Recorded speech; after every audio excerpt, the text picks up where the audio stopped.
어제 검찰에 소환된 우병우 전 수석은 17시간 가까운 검찰 조사를 받고 오늘 새벽 귀가했는데 혐의 사실 대부분을 부인한 것으로 전해졌습니다.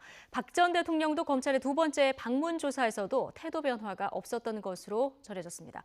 자, 오늘 롯데 신동빈 회장도 검찰에 소환돼서 조사를 받고 있죠. 막바지로 치닫고 있는 국정농단 사태 검찰 수사 상황 최재민 선임 기자와 좀 더 자세히 알아보겠습니다. 최재민 기자 어서 오십시오. 네, 안녕하세요. 예.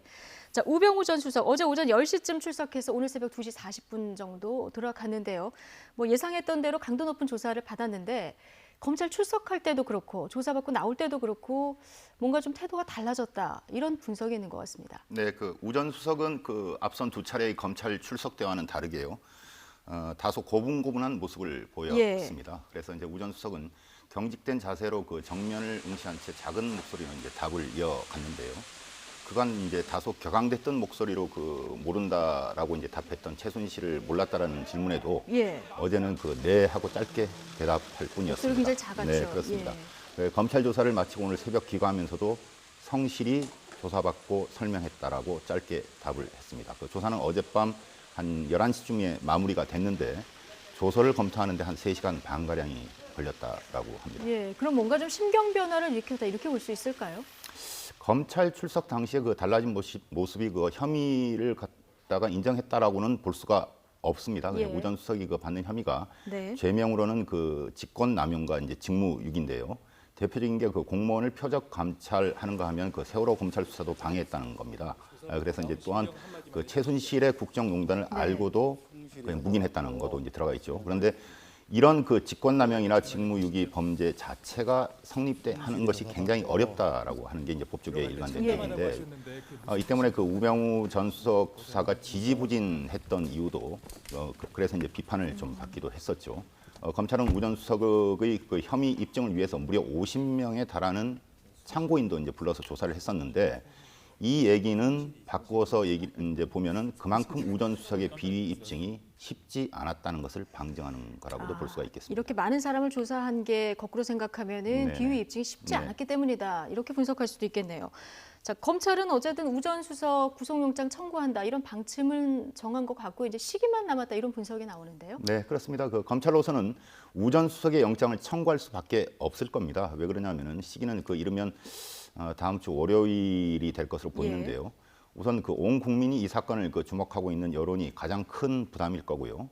또 하나는 범죄 경중인데 앞서서도 박영수 특검도 영장을 청구했다가 기각이 되자 검찰에서 보강 수사를 해서 우 전 수석의 영장을 청구하면 100% 발부될 거라고 얘기하지 않았습니까? 그렇죠.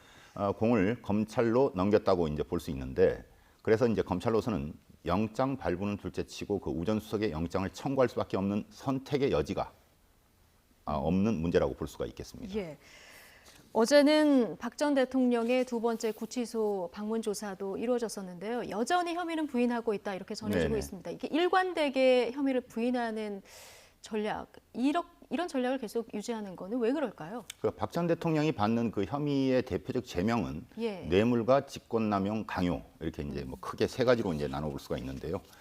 이런 것들은 모두 연결된 범죄라서 한 가지만 인정을 해도 박 전 대통령은 앞으로의 재판에서 상당히 불리하다고 이제 생각을 하는 것 같습니다. 그래서 이제 검찰은 박 전 대통령의 혐의를 뒷받침할 증거를 이제 가지고 있죠. 그러니까 대표적인 게 안종범 전 수석의 이제 수첩이나 정호선 전 비서관의 이제 녹음 파일인데요. 그런데 박 전 대통령은 대기업 총수들과의 독대 자체를 부인하는 건 아닙니다. 그러니까 예를 들어서 미르와 K스포츠 재단 출연은 문화융성과 이제 스포츠 활성화라는 차원에서 삼성의 정유라 승마 지원은 정유라를 포함한 재능 있는 승마 선수 배출에 삼성이 지원해 주라는 뜻이었다는 겁니다. 그런데 이제 받아들이는 사람들이 진위를 잘못 받아들였다는 거죠. 똑같은 사실관계라고 하더라도 대통령은 선의, 그러니까 검찰은 뇌물이나 직권 남용으로 보고 있는 겁니다. 박 전 대통령의 이런 태도는 변하지 않을 것으로 보이고요. 앞으로의 재판에서도 치열한 법리 다툼이 예상이 됩니다. 네. 롯데 신동빈 회장도 오늘 오전에 검찰에 출석했는데요. 아무래도 뇌물 혐의가 핵심이죠? 그렇습니다. 오전 9시 15분쯤 검찰청사에 이제 출석을 했는데요. 신 회장은 오늘 조사에 성실히 임하겠다고 이제 짧게 말한 뒤 조사실로 올라갔습니다. 일단 참고인 신분이고요. 검찰 조사에 따라서 이제 피의자가 될 수도 있습니다. 그만큼 오늘 조사가 신 회장은 물론 그 박 전 대통령에도 이제 중요하다고 이제 볼 수가 있겠는데 예. 그 핵심은 롯데가 미르와 K스포츠 재단에 낸 돈의 성격하고요. 추가로 냈다가 돌려받은 70억 원이 뇌물이 되느냐, 뭐 이 문제가 될 것 같습니다. 예. 삼성처럼 만약에 그 뇌물이 된다면 신 회장은 그 뇌물 공여 혐의를 받게 되고요. 박 전 대통령의 뇌물 액수도 그만큼 늘어나게 됩니다. 결국 신 회장도 오늘 검찰 조사에서 이 부분을 적극적으로 부인할 가능성이 크다고 하겠습니다. 이제 뭐 수사 막바지로 치닫고 있는 느낌인데요. 앞으로 수사 그 일정은 어떻게 됩니까? 우선 그 박 전 대통령에 대한 그 구속 기간을 한 열흘 정도 연장을 할 것으로 보이고요. 그 다음에 그 한두 차례 정도 이제 더 조사를 한 다음에 다음 주 후반에 아마도 이제 그 검찰이 기소를 할 것으로 이제 보이고요.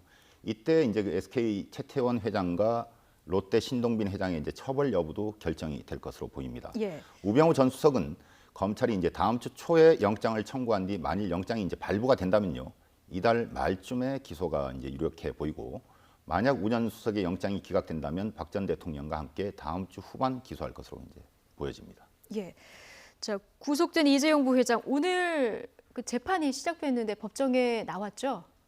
네, 이재용 부회장이 그 피고인 신분으로 법정에 오늘 처음으로 이제 모습을 드러냈습니다. 예. 그 서울중앙지법 형사합의 27부의 심리로 오전 10시부터 이제 재판이 열리고 있는데 이 부회장 그 수의 대신에 그 흰색 와이셔츠에 회색 정장 차림으로 이제 법정에 나왔고요. 예. 다소 이제 수척해진 모습이었고 재판 내내 굳은 그 표정으로 방청석과 법정을 이제 둘러보기도 했습니다.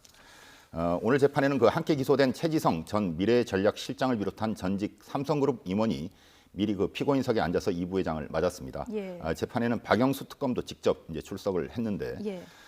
이 부회장은 그 재판부가 직업을 묻자 삼성전자 부회장이라고 이제 뚜렷이 말을 했고요. 인정 신문이 끝난 뒤 박 특검이 직접 공소 사실을 낭독하기도 했습니다. 오늘 그 재판이 열린 곳은 그 서울중앙지법 청사에서 가장 큰 417호 법정인데 이 부회장의 재판을 직접 보기 위해서 취재진과 방청객들이 몰려서 그 한 150석이 꽉 찬 모습이었습니다. 그렇죠. 세 개의 재판 어떤 결과가 나올지 좀 굉장히 궁금한데 앞으로 재판은 어떻게 진행이 됩니까?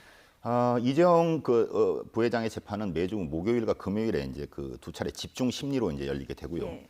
특검에서 그 재판에 넘긴 사건은 석 달 안에 이제 결론을 내야 되는 사안입니다. 그래서 이르면 다음 달 말 1심이 끝나게 되는데 그 이 부회장의 재판 결과에 따라서 박 대통령은 물론 최순실 씨의 운명도 갈린다고 볼 수가 있겠습니다. 네, 그럼 1심 재판 결과는 한 5월 말쯤이면 그러니까 석 달이니까 것이다. 기소를 하고 기소된 게 2월 말이니까 예. 석 달 안이니까 5월 말쯤이 될 것으로 보입니다. 알겠습니다. 지금까지 최재민 사회부 선임 기자와 함께했습니다. 고맙습니다.